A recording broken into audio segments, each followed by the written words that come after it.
Hello, I'm Kok-Sing Tang from Deakin University. Welcome to this talk on the methods of Science Classroom Discourse Analysis. This talk is based on the forthcoming special issue that will be published in the journal Research in Science Education. The guest editors of these issues are myself, Aik-Ling from Nanyang Technological University, and Eduardo Mortimer from the University of Minas Gerais. This is a picture of all the guest editors, and this was taken from one of our Zoom meetings where we discussed about various papers from the issue. First, let me start by giving a background of the special issue and an update of where we are at the moment. The special issue started as a curiosity where we were interested to find out how researchers in science education are using discourse analysis. While many of us might say that we use discourse analysis in our work, there is very little discussions about this methodology, why we use it, and how does it afford us to address different kinds of research questions. So this special issue is really special because it has a methodological focus, which is quite rare in the science education journal. So an open call for proposals was sent out to the community in May 2019. Within 4 months, we received 59 proposals from 24 countries over every continent except Antarctica. Out of these proposals, we then invited 14 papers for a full submission. After several rounds of peer review from the reviewers and RISE, 11 papers were eventually accepted. Right now, some of these papers are currently published on Online First, and the print issue will be expected to be out by April of 2021. This is a list of all the authors and titles in this special issue. At this point, you may want to pause this video to look through all the names and titles, as I don't have the time to read out every one of them. On this YouTube site, I have also included the links to the papers that have been published in RISE, so you can also download and read those papers that you're interested. In this video, we are not going to talk about every individual paper. Instead, we'll do a bit of synthesis to talk about science classroom discourse analysis in general. First of all, it is important that we agree on what is discourse before we can even start to analyze it.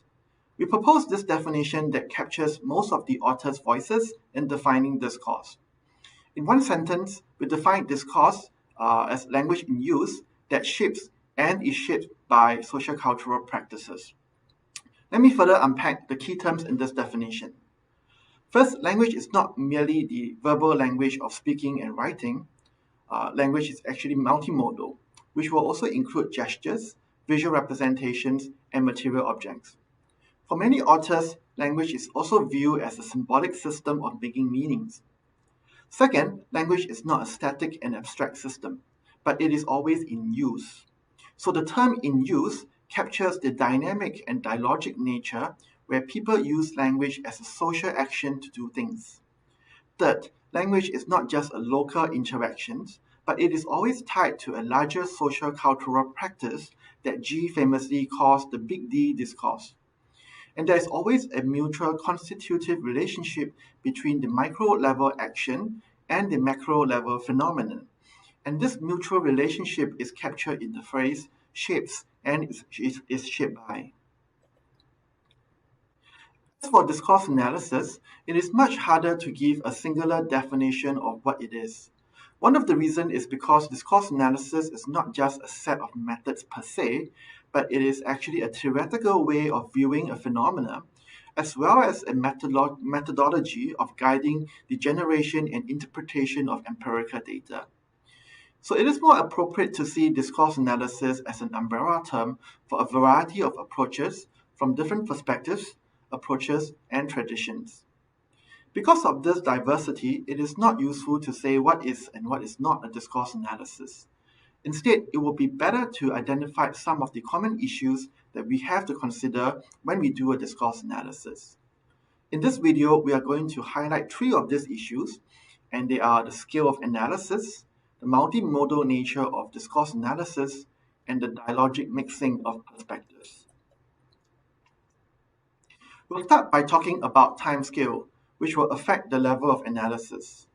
At the shortest timescale of seconds and minutes, we pay attention to the micro-discursive talk, the moves, the utterance, clauses, and gestures.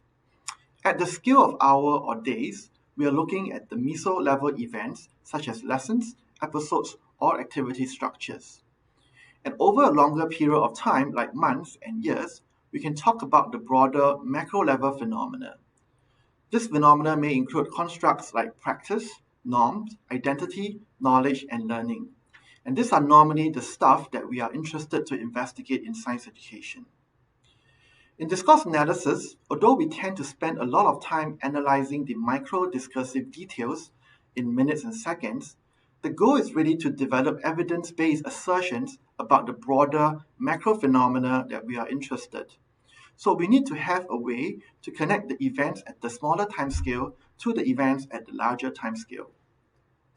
Most of the authors in this special issue wrestle with this notion of timescale, and some of them have developed rather creative ways to address it. One good example is the paper by Franco and Munford, who developed an hourglass metaphor to help them make connections between classroom discourse and the larger social-cultural patterns. They start at the top of the hourglass, focusing on a broad survey of their data over multiple years. They then funnel their analysis to the discursive details at the vertex before they expand out to connect the multiple events at the larger timescale. Another very innovative approach is the paper by Caroline Coley and Mark Winchester, who developed an analytical tool called barcode to show when and how the classroom talk unfold in a lesson. The barcode shows at a glance the different activity structures, the distribution of teacher versus student talk, and the quality of the students' ideas in the talk. So these examples really illustrate that a part of discourse analysis is to weave in and out of events at different timescales in order to construct a chronological narration of the unfolding discourse. The second issue we like to highlight is the multimodal nature of discourse analysis. Many people tend to regard discourse analysis as a linguistic and text-oriented analysis. I think this is no longer the case, especially within science education. From this special issue, we definitely see that discourse analysis has become a highly multimodal task. And there are two reasons why we say that. The first reason is that the phenomenon that we are investigating, which is normally about science teaching and learning practice, is highly multimodal.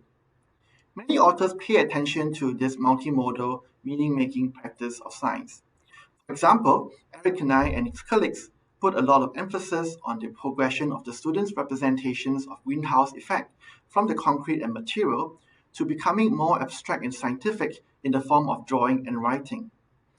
They use a combination of social semiotics and interaction analysis to analyze the students' drawing in conjunction with the ongoing talk. Sarah Wilmes and Chris Siri use a multimodal interaction analysis to foreground the science inquiry participation among the multilingual students in Luxembourg. One interesting technique they adopt was to deliberately mute the video so that they can focus on the embodied and material aspects of the unfolding interaction. The second reason why discourse analysis is also a multimodal task has to do with our own research practice and interpretation. Now, think for a while how we as researchers generate, interpret, and transform data. We tend to start from a video, which is a multimodal artifact with sound and visual tracks. Then we transform the video into a transcript, which often uses a table, words, numbers, notations, and sometimes snapshots from the video. Then we produce a written interpretation that is occasionally mixed with some figures and tables.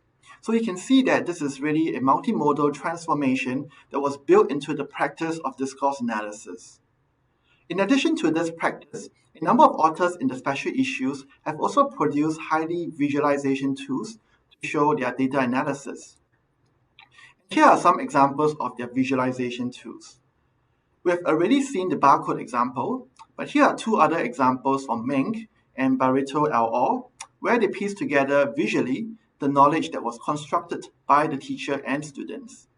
One was based on Lemke's thematic patterns of semantic relationships, while the other was based on a network science approach. Another interesting aspect we saw from this special issue is the juxtaposition of multiple perspectives. These are some examples of the different perspectives that were mixed by the various authors. I call this a dialogic mixing because the authors were very explicit in how and why they are using these perspectives. Using Deakin's ideas, it is almost like the authors are putting these different perspectives into a conversation, and through this dialogic process, we can then gain a better insight into the use of these perspectives for discourse analysis. A good example here is the discussion paper by Jenny Martin, Li Hua-Shi, and Lei Hun-Xia, as they conduct a methodological discussions of their analysis from different perspectives.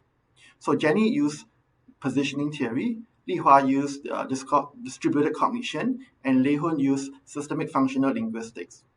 So through this dialogue among the three authors, they were able to reflect and generate insights into their assumptions and decision-making process in their discourse analysis. From this special issue, we'd like to put forward some questions for further reflection and discussions. First, what are the unique conditions within science education that shapes the kind of discourse analysis taken by the researchers? Second, what is the state of maturity of discourse analysis as a recognized methodology developed by and for science education researchers? Lastly, how does discourse analysis complement other methodologies, such as ethnography, case studies, video analysis, and so on? We have some ideas for these questions, but rather than telling you our thoughts, we would like to hear from you at the symposium. We hope to see you there, and we look forward to engaging discussions with you. We'd like to end off by giving a special acknowledgement for all the reviewers for the generous time in ensuring the quality of the papers in this special issue. We also like to give our special thanks to Angela for her support and assistance as the editor-in-chief. Thank you very much.